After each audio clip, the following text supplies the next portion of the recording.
Hello all, welcome back to Friday Focus. So this will be our 8th lesson together under the chapter Life Process, and we were doing respiration, and this is our second class in respiration. So in this class we'll be learning about ATP or adenosine triphosphate and also about the case of respiration in plants. So what are we waiting for? Let's begin.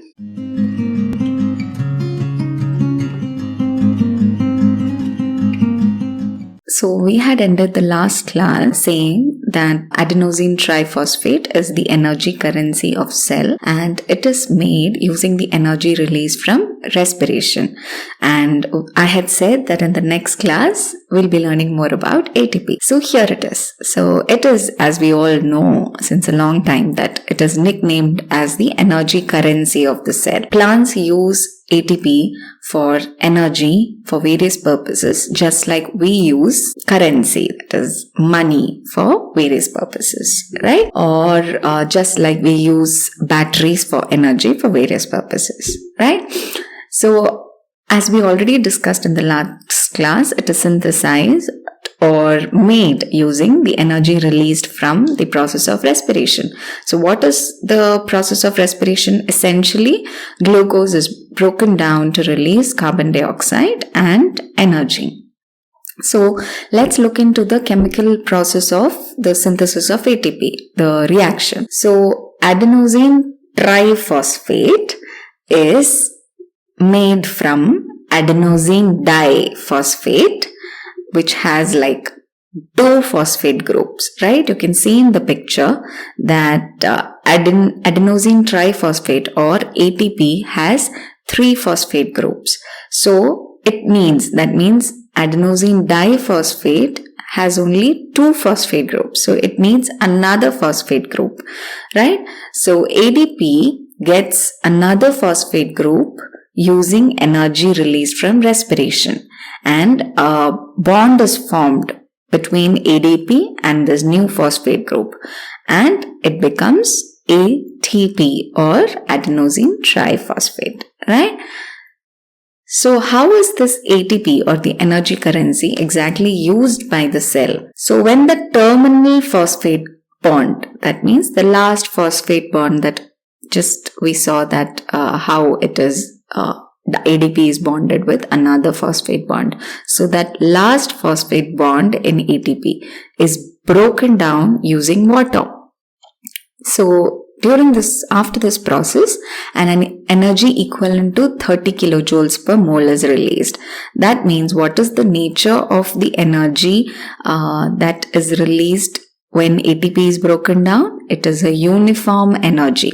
So there is an orderly, the energy can be used in an orderly manner by all the cells because it's a uniform form of energy. So this uniform energy is used by the cell to carry out different endothermic, that means absorption of heat energy happens in these reactions. So the cells carry out different endothermic reactions using this uniform energy of ATP. Right?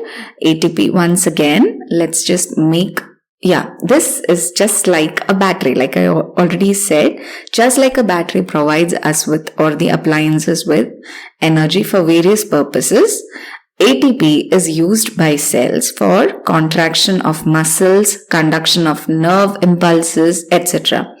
Just imagine if we did not have batteries that give these appliances a uniform form of energy. If everything was unorderly, it would have made the use of appliances in our life so much more difficult, right? So ATP, the breakage of ATP using water serves as an important tool for the cells to make make energy that is uniform form, so that there is an orderly cell processes occur in an orderly manner, right? So let's just get our concept clear, the same concept clear using a flow chart, right?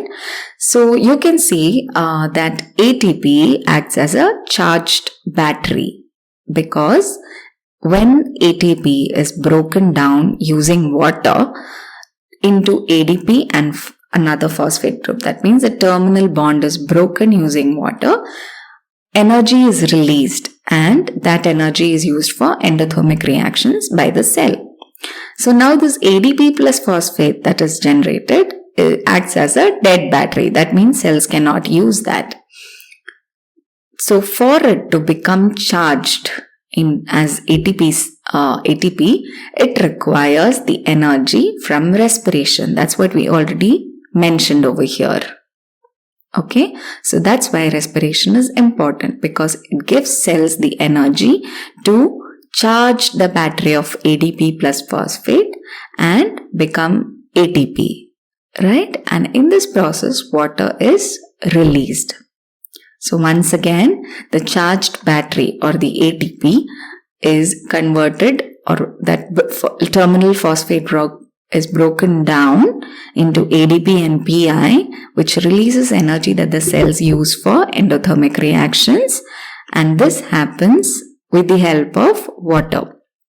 Now this dead battery, for it to get charged and converted into ATP, it requires energy from respiration, and in this process water is released, right? So what are the characteristics of aerobic respiration that we learned? Okay, we mentioned already. Firstly, aerobic respiration uses oxygen, okay? And aerobic respiration releases more energy compared to anaerobic respiration. We have learned both these points right from the the previous chapter.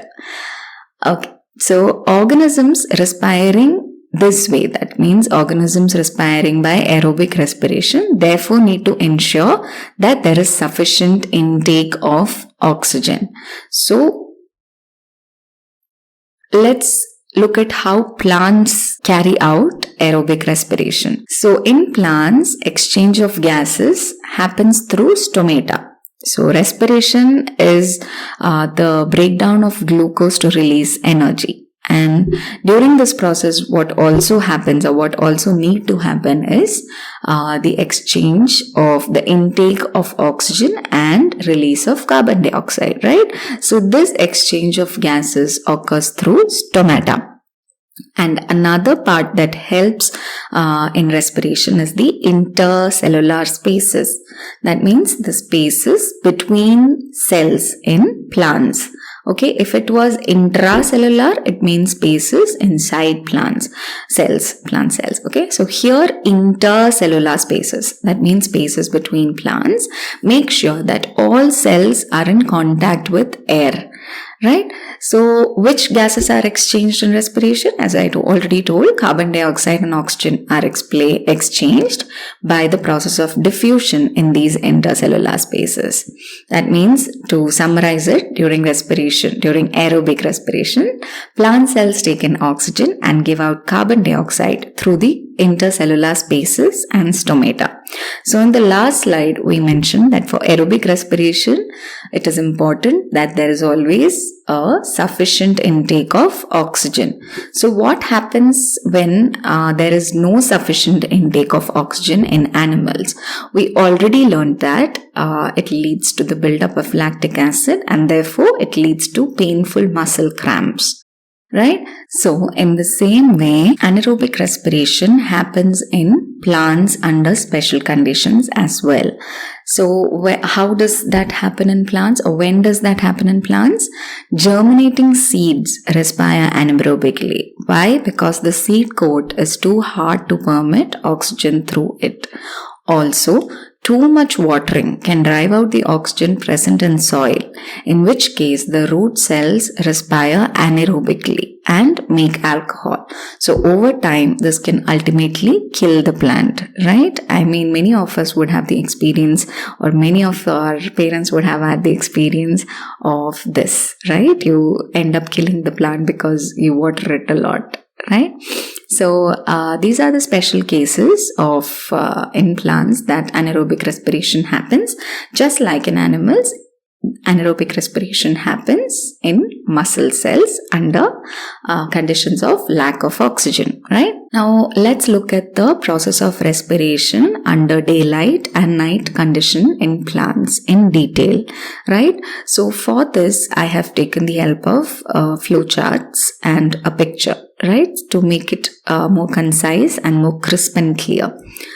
So here, let's start with night. During night times, respiration occurs in plants.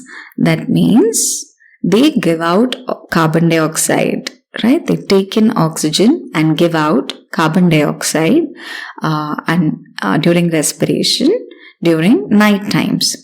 During night times, there is no photosynthesis because we already know that photosynthesis requires sunlight. It is the major ingredient, right? Major component that is required for photosynthesis. That means during night time, there is no photosynthesis and only respiration happens, wherein the plants take in oxygen and release carbon dioxide. Now, during daytime also respiration happens. We kind of get confused and think that plants only respire during night, which is wrong. Plants respire during daytime as well. That means they take in oxygen and give rise to carbon dioxide. But how is daytime different? Because how is daytime different? Photosynthesis occurs during daytime because there is the presence of sunlight. So during photosynthesis, the same carbon dioxide is again used by the plants to release oxygen, right? So it's a cycle during photosynthesis. So it's a cycle during the daytime, right? So to summarize, during daytime, there is no net carbon dioxide release. That means whatever is released is also used up. So there is no net carbon dioxide expulsion from the plants, right? There is only oxygen release. Can you tell me which process releases oxygen? Photosynthesis. During photosynthesis, carbon dioxide is taken in and oxygen is released. The exact opposite of respiration, right? And what is the case of nighttime? During nighttime, only carbon dioxide is released and no oxygen is released. Why no oxygen is released? Because there is no photosynthesis. Why carbon dioxide is released? Because there is respiration, and because there is no photosynthesis, that carbon dioxide cannot be used by the plant again. So it is just expelled from the plant and released. So that's it for today's class. Thank you very much. We'll meet again in the next class to learn more about respiration in animals, especially in humans, right? So please like, comment your feedbacks, share among your friends, and subscribe to this channel. Thank you so much.